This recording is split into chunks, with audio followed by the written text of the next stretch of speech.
here's the Bounce Guide to Abathur. You're welcome.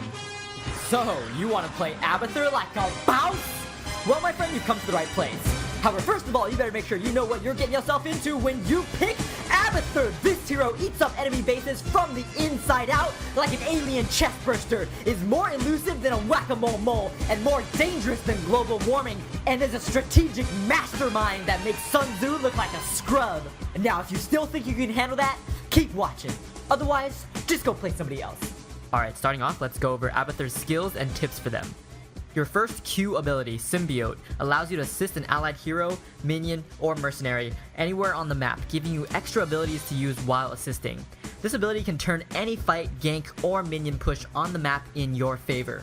Now, the first new ability that you get while using Symbiote is your Stab. This is a single target damage ability. It stores 2 charges and is great for harassing enemies in lane and adding damage in a fight. Your second W, Spike Burst ability, it gives you area of effect damage in a small circle around the unit you are assisting. This is best for pushing, but also adds some damage in fights if you can get in range. Now, your third E, Carapace ability, shields the assisted unit or hero. This shield can be significant early on in the game, but falls off a little bit late game on heroes. This ability is also great for adding durability to frontline minions or mercenaries during pushes. Now, back to your normal set of abilities outside of Symbiote. Your W, Toxic Nest ability, lets you spawn a mine on the field that activates after a short delay and explodes for area damage when an enemy is on top of it. This skill is extremely powerful at wiping out enemy minions, and you can also use it to watch bushes, objectives, and key points on the map. Now lastly, your R, Ultimate ability, is Ultimate Evolution. This ability clones an allied hero for you to control for a short duration. It instantly adds another person to any fight, so use it in teamfights whenever possible. And it's also great for helping secure key objectives around the map. Your trait is Locust Strain. This spawns a locust that attacks down the nearest lane. It might not seem like much at first, but give it time and this little guy will eventually rip through your enemy's fortifications. Note that the distance the locust can travel is limited due to its limited life, so you want to sit as forward as you can in a lane without putting yourself in danger. Now, Abathur has a special mount ability. Instead of mounting a horse or some creature that you can ride, Abathur instead can deep tunnel. This ability allows you to tunnel underground anywhere on the map you have vision of, and it works great with Toxic Nest, which can give you vision nearly anywhere on the map. You see, traveling above ground is just too mainstream for Abathur. This Zerg is too hip and underground. Alright, now onto talents and gameplay. Early game talents, at level 1, get Survival Instincts. The health increase on your Locust provided by this talent will help your Locust push a lot harder, waste more ammo shots, soak minion damage, and last longer in lane. At level 4, go for Ballistospores. The global range of nests lets you drop mines anywhere, push any lane on the map, as well as mark any objective and deep tunnel anywhere on the map. This talent tremendously increases your overall map presence, which is Abathur's greatest power. At level 7, go for Regenerative Microbes. The regeneration on this talent can save an ally during a teamfight and make minions surprisingly tanky. Now, early game gameplay. Early game, scan lanes and watch the minimap. Focus on finding small fights to assist in using Symbiote.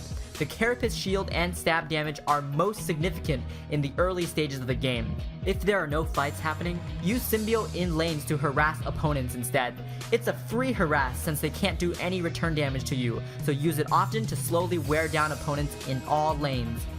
Abathur can deliver risk-free ass-kickings all day to his opponents, and he doesn't even have legs. If there are no fights to assist in or opponents to harass, you should be pushing lanes by using Symbiote on the front line minions. Just be careful you don't stay in a minion for too long. Keep scanning the map. Your priority for early game is to find those fights to assist in and harass enemies in lane. And while you're dropping hurt all over the map, sit your hero in the lane with the least opponents, and go as far up the lane as possible without putting yourself in danger. Deep tunnel to another lane if opponents come to defend the lane you are in. Your Locusts are most effective in empty or lightly defended lanes. Lastly, remember to constantly use your Toxic Nest around the map. They should never stack up to 3 charges. If they do, it means you're not using them enough. There are always opportunities to use your Toxic Nest. You can drop them under enemy minion waves and watch them melt, or use them to watch objectives, watch key choke points, and bushes. Alright, now on to mid-game. Mid-game talents, at level 10, go for Ultimate Evolution. This ability clones an allied hero and is an instant backup to any fight. It's extremely flexible and useful in any fight because depending on who you clone, you can add a lot of tankiness, damage, or utility to any fight, anywhere. At level 13, get Assault Strain. This talent grants cleave damage and an exploding death effect to your Locust. These two things in combination turn your Locust into little bulldozers that can push back any size minion wave. On to mid-game gameplay. During mid-game, you should always be doing something. Abathur's got no time to idle. He's too busy carrying his team. Just look at those shoulders. Damn. You can put pressure and assist anywhere on the map, so constantly scan the map and use your abilities to push, harass, or help in fights. During team fights, or if an ally needs serious backup, use your ultimate evolution to even the playing field. Cloning a tanky or assassin hero is usually a safe bet, but try to identify what role your team is lacking in right before a fight happens and clone the hero that best fills the need. Also, don't hesitate to clone an allied hero just to secure a key objective on the map, because often there will be key team fights around those objectives. Outside of team fights, pushing lanes should be one of your main priorities. Simply drop toxic nests under groups of minion archers to melt them and use symbiote on one of your frontline minions or locusts to clean up the rest of the enemy minion wave. Also, when you are pushing, don't waste time trying to push a lane with someone defending it. Just find another less defended or empty lane to push. Force your opponents to react to you. Go to an empty lane and they will have to come defend it eventually, or they'll start losing forts. When they come, just leave and go to another lane. Your enemies won't be able to keep up with you. Now onto late game. Late game talents. At level 16, get Locust Brood. You'll gain the ability to instantly spawn 3 Locusts.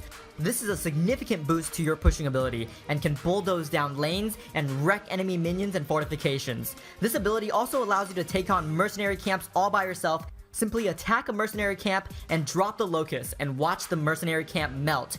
You can also speed up the capture by using symbiote on one of your Locusts. At level 20, get Evolution Master. The cooldown reduction and longer duration means that it will be up whenever you need it. On to late game gameplay. During late game, Locust Brood opens up a whole new world of opportunity for you. Use it every time it's up to do a mercenary camp, anywhere on the map, drop it forward in a lane to push it hard, or even drop it inside an enemy base to eat up forts from the inside out. Just toxic nest inside their base near the keep but just out of range, drop your Locust and Hearthstone back immediately. You're in, out, and done in less than 5 seconds and they don't even know what happened. That's what she said! Just be careful of where you deep tunnel to around the map when you're a ninja dropping Locust swarms. You need to watch enemy movements and be sure that the enemy is not near where you are tunneling to. In the late game, your symbiote can be used in smaller fights, but keep in mind it's not as significant on heroes as it was in the early game. Its main use in the late game will be for shielding minions, locusts, or mercenaries to increase their durability in lane and add damage to the push. Otherwise, late game plays like mid game. Constantly scan the map and find empty lanes to push and fights to help in. Use ultimate evolution for fights, objectives, and even pushes now whenever possible. Clone the hero that you think you will have the most impact in the fight, and make sure you survive long enough to use the clone's ultimate ability before dying. As a clone, you are the most dangerous enemy to your opponents because you are not afraid to die, which means you can take the risks that other heroes can't to get a kill or an objective. Alright, now that's it for this Bouse Guide to Abathur. Get out there, dazzle your team, and wreck your enemies because that's what Bouse Abathur is all about.